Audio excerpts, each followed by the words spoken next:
Hello everyone, welcome to my channel citizen Khan. और अगर आप यहाँ पे नए हैं तो मैं आपको एक रिक्वेस्ट करना चाहूँगा, आप please subscribe to my channel. मेरा टारगेट है ये साल 10,000 सब्सक्राइबर्स का। आई नो बहुत ही बड़ा टारगेट है, अनरियलिस्टिक है, बट अगर आप सब्सक्राइब करेंगे तो मुझे हेल्प मिलेगी, इंडियन फुटबॉल को हेल्प मिलेगी। क्यों?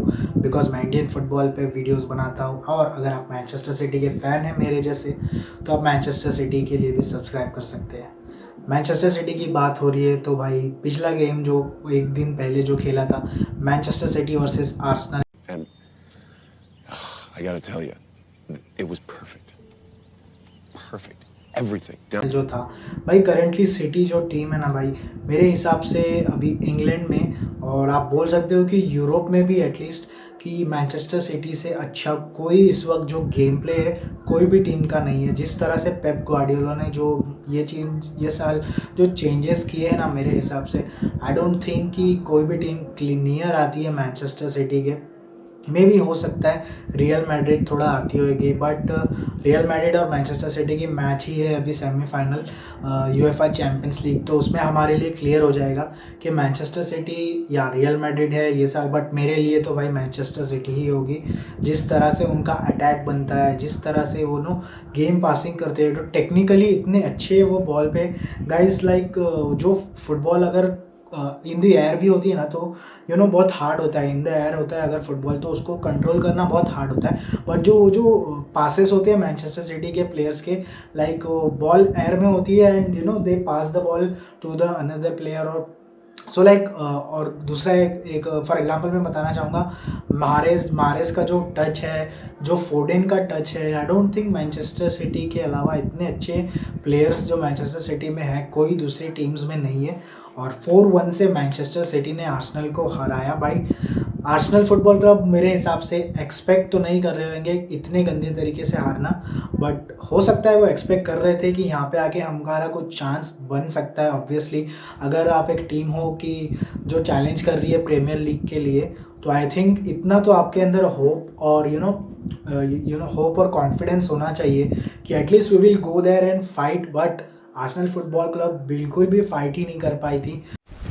Emotional damage. एंड जो बुकायो साका, गैब्रियल मार्टिनेली के पास तो मुझे लगता ही नहीं कि बॉल एक भी बार गया होगा। जिस तरह से मैनुअल अकांजी ने डिफेंड किया भाई, क्या डिफेंड किया है against Bayern Munich. Pep Guardiola ने उनको एक आई थिंक स्टार्ट दिया था जो कि अननेचुरल पोजीशन है काफ़ी उनके लिए, एक left back, because right back में काइल वॉकर थे। सो ऑब्वियसली पेस से थोड़ा मैच करना था आर्सेनल के प्लेयर्स को, मार्टिनेली को। बट अकांजी ने जो रोल उनको दिया है वो क्या निभाया। एंड दूसरी बात, अर्लिंग हालैंड और केविन डी ब्रुयने की जो केमिस्ट्री और एक सॉर्ट ऑफ मैनचेस्टर सिटी के प्लेयर्स का, फैंस का इंसाइट जो कि ये एक बाप बेटे की जोड़ी जैसी है। लाइक अर्लिंग हालैंड ने जो 4th गोल मारा था and the way Kevin De ब्रुयने exclaimed in happiness, bench पे जो वो उछल गया था एकदम से केविन डी ब्रुयने। सो ये दिखाता है कि टीम में केमिस्ट्री कितनी है। और दूसरी जगह आर्सेनल के प्लेयर्स इतने डिस्ट्रॉट थे एक दूसरे पे, काइंड ऑफ थोड़े गैब्रियल थोड़ा चिल्ला भी रहे थे उनके मिडफील्डर्स को, आई थिंक ओडेगार्ड को एंड दूसरे जो भी मिडफील्डर्स थे। सो या आर्सेनल फुटबॉल क्लब को एक रियलिटी चेक मिला है कि लिवरपूल ने किस तरह से मैनचेस्टर सिटी को, या मैनचेस्टर सिटी ने लिवरपूल को किस तरह से ये पिछले 5-6 साल में सताया है। कि लिवरपूल जैसी इतनी हार्ड टीम जो कि ऑलमोस्ट 1-2 पॉइंट का गैप्स रह चुका है, 1-2 बार प्रीमियर लीग, पर वो नहीं जीत पाए जस्ट बिकॉज कि मैनचेस्टर सिटी का जो चेज होता है एंड ऑफ द सीजन, जो चेज होता है, आई थिंक उनसे अच्छा तो फिलहाल पिछले 6-7 साल में कोई भी मैनचेस्टर सिटी से अच्छा चेज नहीं कर रहा है। एंड आर्सेनल फुटबॉल क्लब को अगर ये प्रीमियर लीग जीतना है तो फाइनली आई थिंक अब जाके उनको यहाँ पे स्टार्ट करना ही होगा मैचेस जीतना। बट इतना आसान नहीं होगा बिकॉज जो मैचेस है वो I think Newcastle, Brighton, Chelsea, I think बड़ी बड़ी टीम्स के ही। चेल्सी तो वैसे फ़िलहाल बड़ी नहीं है, but you never know, Chelsea से आप एक्सपेक्ट नहीं कर सकते बिकॉज लंदन डार्बी है, हो सकता है प्लेयर्स के अंदर थोड़ा अलग जोश आ जाए। एनीवेज, बॉटम लाइन ये है कि Arsenal football club premier league की ट्रॉफी पे एक हाथ उनका था मिड सीज़न तक, बट अब वो हाथ निकल चुका है और मैनचेस्टर सिटी ने अपना एक हाथ मैनचेस्टर सिटी ने प्रीमियर लीग के कप पे रख दिया है। And I think as a City fan मैं तो यही चाहूँगा कि मैनचेस्टर सिटी ही जीते। पेप गार्डियोला का आई थिंक ये 5th टाइटल होगा, ये पिछले जब से वो आए हैं 5th, आई थिंक 5th होगा। जो भी है, इतने साल में 7 या 8 साल में 5 टाइटल जीतना, कोई भी दूसरी टीम क्लोज भी नहीं आती है सिटी के। मे बी यूरोप में थोड़ा लिवरपूल अच्छी हो जाती है, वो भी एक सीज़न हुई थी, उसके अलावा तो नहीं। सो या मैनचेस्टर सिटी ने पूरा इंग्लिश फुटबॉल को डोमिनेट करके रखा है। और उसके बाद चेल्सी ने ब्रेंटफोर्ड से वापस से हार गई है भाई। चेल्सी फुटबॉल क्लब एक ऐसा दूसरा फुटबॉल क्लब है लंदन से, जो कि अपने one of the worst phases of उनकी हिस्ट्री में जो अभी हो रहा है, one of the worst phases हो रहा है। ब्रेंटफोर्ड से आप 2-0 हार रहे हो, ऐसी छोटी छोटी टीम से हार रहे हो। लाइक ब्रेंटफोर्ड को मैं छोटा नहीं बोलूँगा बिकॉज कि वो लीग से आते हैं, बट आप चेल्सी से कंपेयर करो, जिस तरह से चेल्सी ने इतना पैसा खर्चा किया है भाई, अंधाधुंध पैसा खर्चा किया है। 1 बिलियन पाउंड्स ऑलमोस्ट मेरे हिसाब से पूरा चेल्सी ने खर्चा कर दिया होगा। और वही आप मैनचेस्टर सिटी को देखें, बहुत लोग बोलते हैं कि सिटी की जो सक्सेस है सिर्फ पैसों से है, बट पैसों से नहीं भाई, दिमाग से भी होती है। कि चेल्सी फुटबॉल क्लब अंधाधुंध पैसा ऐसे ऐसे प्लेयर्स पे कर रही है जो उनको खेल के ही नहीं दे रहे, जो असिस्ट नहीं कर पा रहे, जो एक गोल नहीं मार पा रहे। वहीं आप मैनचेस्टर सिटी के जो आप बिजनेस को देखोगे तो ऐसे ऐसे प्लेयर्स खरीदे, हर्लिंग हालैंड, एडरसन और ऐसे ऐसे प्लेयर्स खरीदे जो कोई सोच भी नहीं सकता है कि इतने सस्ते में मिल जाएंगे। जूलियन एल्वारेज आई थिंक वो 15 मिलियन में बस पड़ा था मैनचेस्टर सिटी को, और वर्ल्ड कप विनर ऑलरेडी बंदा है। और जो साउथ अमेरिका के जो लीग्स है वहाँ पे वो बंदा 5-5 गोल्स मार रहा था। तो आप बोल सकते हो कि मैनचेस्टर सिटी के पास एक नहीं 2-2 हालैंड है, और एल्वारेज को जब भी चांस मिला है तो उन्होंने दिखाया है। तो चेल्सी फुटबॉल क्लब की अभी पूरी मैनेजमेंट और टॉटनहम फुटबॉल क्लब ये किसकी भी पूरी मैनेजमेंट, आई थिंक इनका ही ये पूरा काइंड ऑफ आप इनके ऊपर ब्लेम कर सकते हो कि I don't think Frank Lampard को यहाँ पे अपॉइंट करना चाहिए था। जो चेल्सी के जो आई थिंक जो ओनर है, न्यू को ओनर है जो भी है, टॉड बॉयली शायद उनका नाम है। तो जो भी है चेल्सी के जो ओनर, आई डोंट थिंक वो फ्रैंक लैम्पार्ड को ओनर का अपॉइंट करना सही था।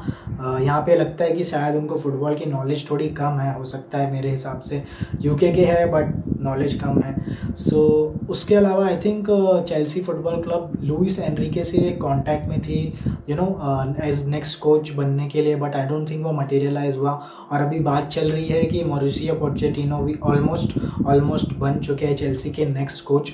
तो टॉटनहम फुटबॉल क्लब को यहाँ पे एक और झटका लगता हुआ कि उनके जो डायरेक्ट राइवल्स है चेल्सी फुटबॉल क्लब, और जो वो फेमस सीज़न था टॉटनहम का जब ऑलमोस्ट वो प्रीमियर लीग कप जीत चुके थे, बट चेल्सी ने उनको वो मैच हराया था जिसके कारण लेस्टर जीत चुकी थी। और अब वही कोच जो आपका टॉटनहम का जो आपको चैम्पियंस लीग फाइनल तक लेके गया था आपके 1-2-4-5-6 साल सीजन्स पहले, और अब वो कोच एक डायरेक्ट राइवल टीम में जा रहा है। तो आई डोंट थिंक ये टॉटनहम फुटबॉल क्लब की इमेज पे अच्छा लगता है कि कोचेस ऐसा भी होता है कि एक रिस्पेक्ट होती है कि हाँ मैं इतना सीज़न यहाँ पे टीम के लिए खेला हूँ। सो आई डोंट थिंक कि मैं इसके राइवल्स टीम में कोच करना चाहूँगा या खेलना चाहूँगा।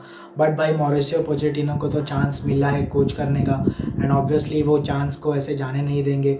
वो भी ऐसे टीम्स चेल्सी, हालांकि अभी अच्छा नहीं खेल रही है बट चेल्सी का भी नाम है बहुत, देखा जाए तो टॉटनहम से बड़ी ही टीम है मेरे हिसाब से। चैम्पियंस लीग भी ज़्यादा जीत चुकी है, सिटी से भी ज़्यादा जीत चुकी है, तो भाई चेल्सी बड़ी टीम तो है और इस हिसाब से इन्होंने हाथ भी बड़ा मारा है। सो यहाँ पे टॉटनहम फुटबॉल क्लब के लिए थोड़ा प्रॉब्लम हो रही है मुझे लगता है। बट एनीवेज चेल्सी को पाँच गेम्स फ्रैंक लैम्पार्ड के अंदर हार चुकी है। एंड वैसे मेरे ख्याल से ये बस ऐसा है कि भाई जैसे चल रहा है वैसा चलने दो, और एंड तक बस हमको रेलेगेट नहीं होना है। और फिर नेक्स्ट सीज़न मॉरिसियो पोचेटिनो आएंगे, अपने हिसाब से चेंजेस करेंगे, प्लेयर्स कौन से रहेंगे नहीं रहेंगे वो भी देखने वाली बात होगी कि बिकॉज ऑलरेडी इतने सारे new players Chelsea football club में हैं। सो या चेल्सी भी हार चुकी थी एंड मैनचेस्टर सिटी जीत चुकी है। Premier league is on the fire like business end of the season. भाई मुझे तो बहुत अच्छा लग रहा है देख के। अगर आप भी प्रीमियर लीग के फ़ैन हो and you like to see videos like this तो please subscribe to my channel and let's go blues.